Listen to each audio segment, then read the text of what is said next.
Hello everyone, आपण आज बघणार आहोत तो मॉडेल व्ह्यू कंट्रोलरचा मॉडेल बाइंडिंग व्ह्यू आणि व्हॅलिडेशन वर्क कसा करतो ते बघायचं आहे ॲट अ टाईम एकाच प्रोजेक्टमध्ये. तर फर्स्ट ऑफ ऑल आज आपण रजिस्ट्रेशन पेज क्रिएट करणार आहोत MVCमधून.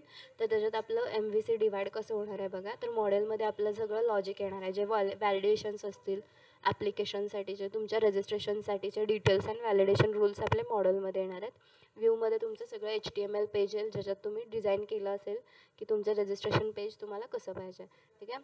आणि कंट्रोलरमध्ये तुमचं सगळं controller handle the interaction between the model and view. जी मॉडेल आणि व्ह्यूमध्ये तुम्हाला कम्युनिकेशन घडवून आणण्याचा कोड सगळा कंट्रोलरमध्ये येणार आहे. ओके, तर यावेळेस आपण MVC इथं वर्क करणार आहोत आणि आपलं मॉडेल बाइंडिंग व्ह्यू आणि व्हॅलिडेशन वर्क करणार आहोत. फर्स्ट ऑफ ऑल बघा, the model represents data logic of the application. In this case it holds the user registration details and validations, जसं मी सांगितलं.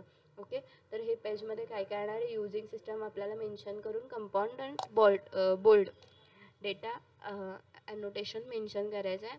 म्हणजे आपला नेमस्पेस झाला आणि त्यानंतर तुमच्या क्लासमध्ये जो मॉडेल असेल तिथं तुम्हाला रिक्वायर्ड यूज करून एरर मेसेज एक जनरेट करायचं आहे की नेम इज रिक्वायर्ड. ओके, म्हणजे तुम्हाला रिक्वायर्ड फील्ड व्हॅलिडेटर्स जे आपण बघितलेले कंट्रोल्स ते इथं अप्लाय करायचे आहेत. रिक्वायर्ड काय करायचं, नेम तुमचा रिक्वायर्ड करायचा आहे.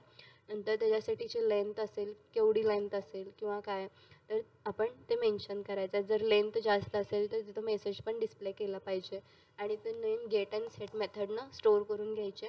त्यानंतर नेक्स्ट येणार आहे ती ईमेल. ओके,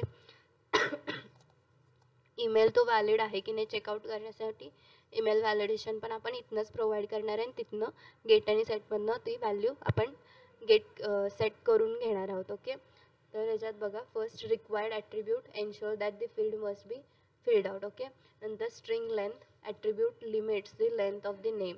आणि ईमेल ॲड्रेसमध्ये काय करायचं, attribute validate the form of email. Okay, second कंट्रोलरमध्ये कोड येणार आहे आपला सगळा, जो MVC आणि व्ह्यूसोबत कनेक्ट करणार आहे. ठीक आहे, तर कनेक्ट करण्यासाठी बघा, पहिल्याला आपल्याला लागणार आहे तो नेमस्पेस, जो आपण युजली यूज करतो वेब आणि MVC.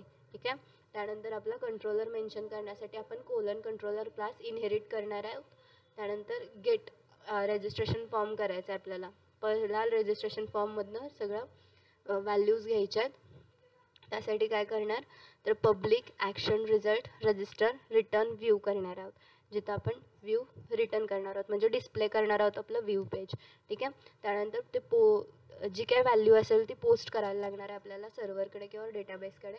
तर ती पोस्ट मेथड हँडल करण्यासाठी HTTP पोस्ट आपण ॲट्रिब्यूट घेणार आहोत आणि ती public action result register user model इथं आता कॉल करणार आहोत आपण पोस्टमधनं. ठीक आहे, कारण का पोस्ट करताना तुमच्या सगळा डेटा व्हॅलिडेट आहे की नाही चेक करून करणार आहे मॉडेल. ठीक आहे, तर मॉडेलमध्ये सगळं आपलं लॉजिक्स तिथं आपण बिल्ड करून ठेवलेलं आहे. जसं नेम व्हॅलिडेट करणार, नेम रिक्वायर्ड करणार आहोत, नंतर नेमची लेंथ मेन्शन करणार होतो आणि ईमेल व्हॅलिडेट करणार होतो. ठीक आहे, हे रजिस्ट्रेशनचे क्रिडेन्शियल्स आपण व्हॅलिडेट करणार होतो. आणि नंतर if model state is valid, म्हणजे जर सगळे कंटेंट्स आपले सगळे व्हॅलिड असतील तर view back dot message registration successfully, आपण डायरेक्ट इथनं रजिस्ट्रेशन सक्सेसफुली करणार आणि रिटर्न व्ह्यू करणार आहे. म्हणजे आपलं आपण HTML पेज परत इथं कॉल करणार आहे आणि त्याच्यात सक्सेस म्हणून डिस्प्ले करणार आहे. ठीक आहे, हा झाला मॉडेलचा पार्ट, ज्याच्यात आपण परत युजर पण if model validate fails return the form. Okay, परत आपण फॉर्मला युजरला फॉर्म परत रिसेंड करणार आहोत रजिस्ट्रेशनसाठी, काही जरी चुकी झाली असेल तर. ठीक आहे, नंतर ह्याच्यात आपण व्ह्यूमध्ये येणार आहोत. व्ह्यूमध्ये आपला सगळा डिस्प्लेचा कोड येणार आहे, जिथं आपण युजरला एक टेक्स्ट बॉक्स अवेलेबल करून देणार आहे आणि त्याच्यात जर काय मिस्टेक असेल तर तिथलं त्या त्याच्यात आपण लेबल अटॅच करून जर व्हॅलिडेशन मेसेजेस द्यायचे असतील तर ते ॲड करणार आहोत. तर इथं काय केलं, @मॉडेल करून मॉडेल आपला इन्क्लूड करून घेतला. त्यानंतर view title register. Okay, register title दिला, तिथं युजर रजिस्ट्रेशन दिलं.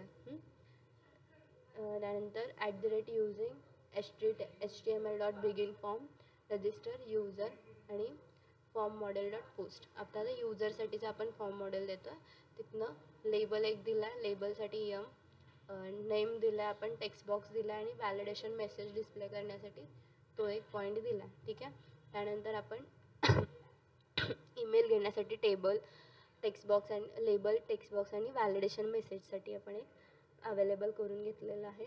त्यानंतर सबमिट बटन आपण घेतलेलं आहे रजिस्ट्रेशन सबमिट करण्यासाठी. जर सेशन स्क्रिप्ट इथं मेन्शन केल्या, जर सेशन स्क्रिप्ट आपण तिथं जे क्वेरी ॲड करण्यासाठी रेंडर करण्यासाठी यूज केलेली आहे. ओके, तर इथं दिसतं section @script render is include a load client slide validation script if you using jQuery validation with ASP.NET. Okay, त्यानंतर आपण क्लायंट साईड व्हॅलिडेशन बघणार आहोत.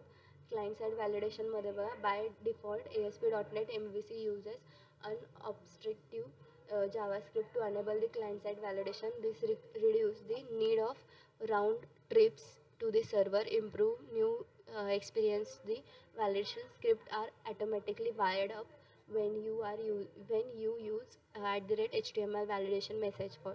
ओके, जिथं आपल्याला व्हॅलिडेशन मेसेज डिस्प्ले करायचा आहे तिथं आपण हा कोड मेन्शन करायचा आहे. ठीक आहे, नंतर सक्सेस व्ह्यू बघा. If the registration is successfully the user is directed to the success page. आपण सक्सेस पेजवर डायरेक्ट त्याला रिडायरेक्ट करणार आहोत. आपण त्यासाठी काय यूज केलं होतं, इथं व्ह्यू यूज केला होता बघा. फर्स्ट आपण मॉडेलमध्ये कंट्रोलरमध्ये रिटर्न यूजर केला होता. फेल झाला तर तो रजिस्ट्रेशन पेजवर जाणार आहे, आणि जर तो कुठे जाणार आहे नाहीतर सक्सेस पेज आपण एक क्रिएट केलं तिथं जाणार आहे तो रजिस्ट्रेशन सक्सेसफुली म्हटल्यावर. ओके, हे जे आपलं रजिस्ट्रेशन पेज ज्याच्यात आपण MVC मॉडेल बाइंड करणार आहोत, व्ह्यू करणार आहोत आणि व्हॅलिडेशन एकत्र करणार आहोत. ओके, हे झालं आपलं मॉडेल बाइंडिंग, व्ह्यू आणि व्हॅलिडेशन.